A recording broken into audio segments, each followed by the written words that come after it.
మరి ఉత్తరం చూద్దామండి. విజయవాడ నుంచి సుబ్బారావు రాస్తున్నారు.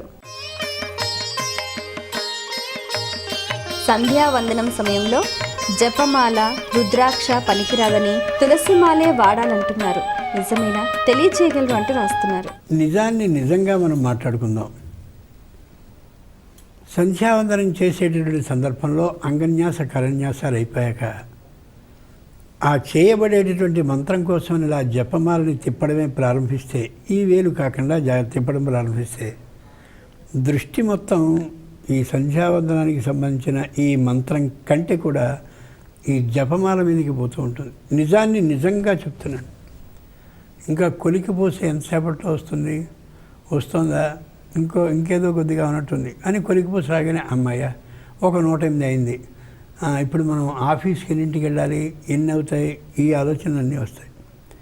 లెక్కకి దగ్గర ఎప్పుడైతే అవుతామో భక్తికి దూరం అప్పుడు అవుతాం. సంఖ్యకి దగ్గర అయితే భక్తికి దూరం అవుతాం. ఇంచేది పద్ధతే కాదు. ఇంకో విశేషం ఏంటంటే, ఈ జపమాలని ముందుకు తిప్పాలా వెనక్కి తిప్పాలా ఇదో సంశయం. అసలు ఇది ఏమొద్దు. జపమాల ఎందుకు ఉండాలి? జపమాల ఉండాల్సిన అవసరం లేదు. హృదయపూర్వకంగా అమ్మవారికి సంబంధించినటువంటి రూపాన్ని అలా ఆలోచించుకుంటూ ఎలా ఉంది అమ్మవారు అని కానీ ధ్యానించుకుంటూ ఉన్నట్టయితే ఆ రూపంలో తన్మయం, అంటే ఆ రూపంలో నిండిపోయినటువంటి ఆలోచన కలిగిన వాళ్ళమైతే జపమాల దృష్టి ఉండదు. ఎంత గొప్పగా ఉంటుంది. అమ్మవారు ఏం చేస్తుంది? వరద అభయ అంకుశకషా శుభ్రం కపాలం గదాం శంఖం చక్రం అథ అరవిందయుగలం హస్తైర్వహంతి భజే. అమ్మవారి చేతుల్ని చూడండి జాగ్రత్తగా. కళ్ళు మూసుకుని చక్కగా సంధ్యావందనాన్ని చేసేటటువంటి సందర్భంలో అమ్మా అభయ, అమ్మవారి 5 చేతుల్లోనూ కుడివైపు ఉండేటటువంటి మొదటి చేతిలో అభయం. వరద 5 చేతుల్లో ఎడమవైపు ఉండేటటువంటి చేతిలో అభయం. వరద అభయ అంకుశ, అమ్మవారి 5 చేతుల్లోనూ ఇటు నుంచి 2వ చెయ్యి, అటు నుంచి 4వ చెయ్యి, ఇక్కడ అంకుశం ఉంటుంది. ఎరా నువ్వు అహంకరిస్తున్నావా? అంకుశంతో పొడుస్తాను, గజంలా మద అంధీభూతుడు అయిపోతున్నావు అని. కషాహ, కష అంటే కొరడ. జాగ్రత్త, రజోగుణం పెరిగింది నీకు. కొరడాతో గుర్రాన్ని కొట్టినట్టుగా నిన్ను కూడా నేను నా వాడిని చేసుకుంటాను. శుభ్రం కపాలం గదాం, కపాలం నీకు అమృత భిక్షను ఇమ్మంటావా? చక్కగా నేను ఇస్తాను, ఇదిగో ఉంది. ఆ కపాలం అనేటటువంటిది ఇంకో అర్థాన్ని కూడా తెలియజేస్తుంది. వేరే విధమైనటువంటి ఆలోచనలో నీ శిరస్సు మొత్తాన్ని నా చేతిలో ఉంచుకుంటాను. గదాం, దురాలోచనలు వస్తే కపాల శుద్ధిని చేయగలను.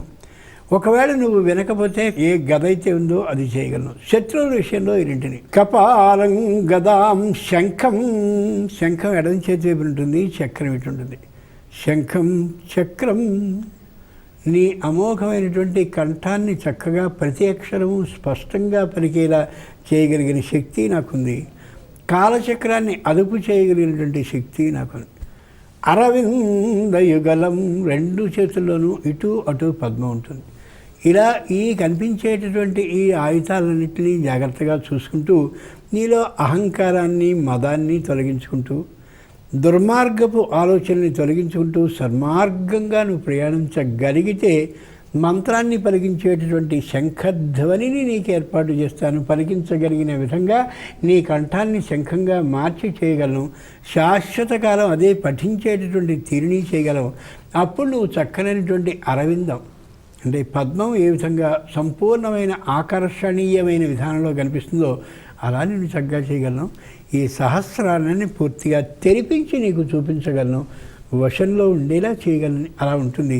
ఆ అమోఘమైనటువంటి ధ్యానాన్ని చేసేటప్పుడు ఆ కనిపించే చేతుల్ని అలాగే అమ్మవారి రూపాన్ని ధ్యానించుకుంటూ 5 ముఖాలని కూడా 5 రంగుల్లో ఉన్నటువంటి వాటిని పృథివీ, అప్పు, తేజో, వాయు, ఆకాశాల రూపంలో తూర్పు వైపు చూసేటటువంటి ముఖం, దక్షిణం, పశ్చిమం, ఉత్తరం, ఇలాగా తూర్పు వైపుకేమో ముత్యపు రూపంలో, దక్షిణం విద్రుమ పగడపు రూపంలో, విద్రుమ హేమ బంగారపు రంగు, అలాగే ఉత్తరం వైపు ఉండేటటువంటి ముఖం నీల ఆకాశపు నీల రంగు, 4గిట్లకి పైనుండేటటువంటి తల పూర్తి తెల్లనటువంటి రూపంలో ఉంది అని అలా ధ్యానించుకుంటూ ఉండేటటువంటి విధంగా కానీ పూజ చేసుకుంటే ఎంత ఆనందంగా ఉంటుంది. మనకి జపమాల అక్కర్లేదు, ముందుకు తిప్పాలా వెనక్కి తిప్పాలా, ఈ పూసలు వాడాలా ఆ పూసలు వాడాలా, ఇట్లాంటి ఆలోచన ఏమీ అక్కర్లేదు. ఒక్కొక్కసారి జపమాలను ఇలా తిప్పుతూ ఉన్నటువంటి సందర్భంలో పూసకి మధ్యలో ఆ కుట్టినటువంటి చోట పడిపోతే అక్కడి నుంచి మళ్ళీ ఎత్తుకోవడం, ఈ బాధ అంతా ఏం అక్కర్లేదు. నిజాన్ని నిజంగా కానీ మాట్లాడుకుంటే ఏ జపమాల లేకుండా అమోఘంగా సంఖ్యని పూర్తి చేసుకుంటే చాలా సుఖంగా శుభంగా ఆనందంగా మనకుంటూ